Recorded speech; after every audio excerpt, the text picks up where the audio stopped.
Banjarmasin selawas 4 tahun berturut-turut mendapatkan Piala Adipura, namun di tahun 2022 kota Seribu Sungai ini kadang mendapatkan lambang supremasi kebersihan tersebut, tapi hanya mendapatkan sertifikat Adipura karena masih ada didapati warga yang membuang ratik kada di wadahnya yang sudah disediakan.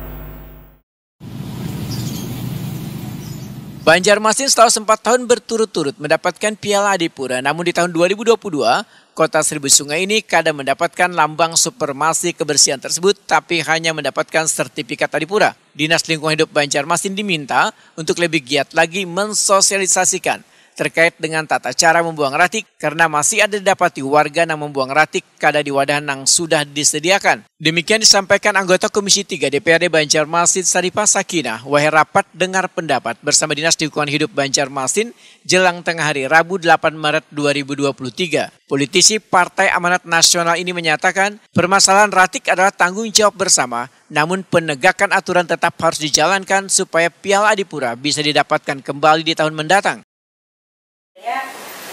Tidak mendapatkan Adipura, artinya kita sudah 4 kali mendapatkan Adipura, berarti sebuah penurunan, dan ini tantangan hubungan Dian dan juga hubungan kami di sini. Itu kalau lihat itu sudah ada diberikan kebijakan yang dirumuskan pengelolaan sampah itu mengurangi dan menangani sampah dan sumber timbunan sampah di pemukiman. Jadi di sini kami ingin menegaskan selanjutnya strategi yang dilakukan pengelolaan sampah ini agar lebih ditingkatkan karena banyak kendala tadi seperti masukan dari Pak Hendra di mana-mana ditemukan masih timbunan sampah atau Pak ini tadi seperti yang di Ubuah sana. Nah artinya maaf semacam suatu kelengahan bubuhan Dian masih ada di siang hari timbunan sampah apa. Nah itu kami mengharapkan bagaimana untuk menangani yang lebih baik lagi walaupun seperti kawan-kawan tadi seperti itu aja di sini belum menambahkan aja kiat-kiat bubuhan Dian seperti apa, bukan hanya kita sekedar mengejar Adipura, tapi mencapai kota kita Banjarmasin ini bebas sampah.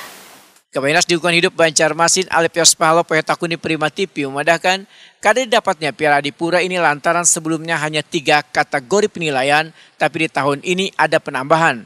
Alepios Pahalo mengucapkan terima kasihnya pada anggota Dewan yang telah memberikan dukungan supaya Piala Adipura bisa didapatkan kembali.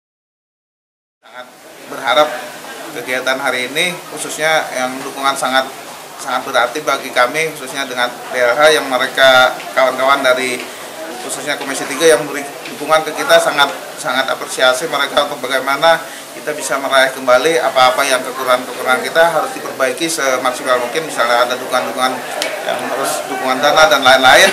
Kawan-kawan dari Komisi 3 mereka sangat mendukung program-program apa yang tahapan harus kita laksanakan sehingga kita bukan hanya meraih Adipura tapi merubah mindset masyarakat supaya lebih baik lagi bagaimana mengelola sampah.